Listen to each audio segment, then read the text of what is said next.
Mes chers compatriotes, aujourd'hui la France a été attaquée en son cœur, à Paris, dans les locaux même d'un journal. Cette fusillade d'une violence extrême a tué 12 personnes et en a blessé plusieurs. Des dessinateurs de grand talent, des chroniqueurs courageux sont morts. Ils avaient marqué par leur influence, par leur insolence, par leur indépendance des générations et des générations de Français. Je veux ici leur dire que ce message de la liberté, nous continuerons à le défendre en leur nom. Ce lâche attentat a également tué 2 policiers, ceux-là même qui étaient chargés de protéger Charlie Hebdo et la rédaction de ce journal qui était menacée depuis des années par l'obscurantisme et qui défendait la liberté d'expression.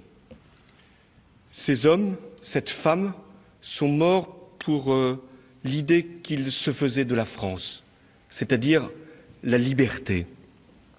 Je veux ici, en votre nom, dire toute notre reconnaissance aux familles, aux éprouvés, aux blessés, aux proches, à tous ceux qui sont aujourd'hui meurtris dans leur chair par ce lâche assassinat. Ce sont aujourd'hui nos héros et c'est pourquoi demain sera une journée de deuil national, je l'ai décrété. Il y aura à 12 heures un moment de recueillement dans tous les services publics et j'invite toute la population à s'y associer. Les drapeaux seront en berne 3 jours. Aujourd'hui, c'est la République tout entière qui a été agressée. La République, c'est la liberté d'expression. La République, c'est la culture, c'est la création, c'est le pluralisme, c'est la démocratie. C'est ça qui a été visé par les assassins. C'est l'idéal de justice et de paix que la France porte partout sur la scène internationale. Et ce message de paix, de tolérance que nous défendons aussi à travers nos soldats pour lutter contre le terrorisme et le fondamentalisme. La France a reçu des messages de solidarité et de fraternité du monde entier. Et nous devons en prendre toute la mesure. Nous devons répondre à la hauteur du crime qui nous frappe. D'abord en recherchant les auteurs de cette infamie et de faire en sorte qu'ils puissent être arrêtés, puis ensuite jugés et punis très sévèrement. Et tout sera fait pour les appréhender.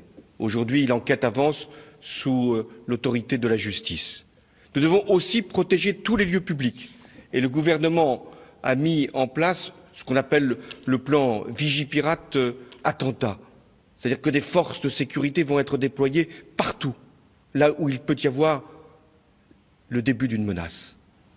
Enfin, nous devons être nous-mêmes conscients que notre meilleure arme, c'est notre unité.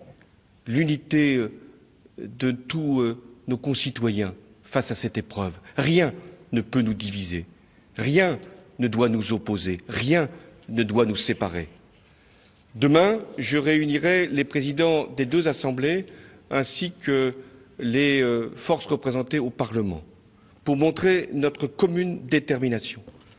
La France, elle est grande quand elle est capable, dans une épreuve, de se mettre au meilleur niveau, c'est-à-dire à son niveau, le niveau qui a toujours fait que la France a pu surmonter des épreuves. La liberté sera toujours plus forte que la barbarie. Et la France, elle a toujours vaincu ses ennemis quand elle a su justement faire bloc autour de ses valeurs. C'est ce que je vous invite à faire.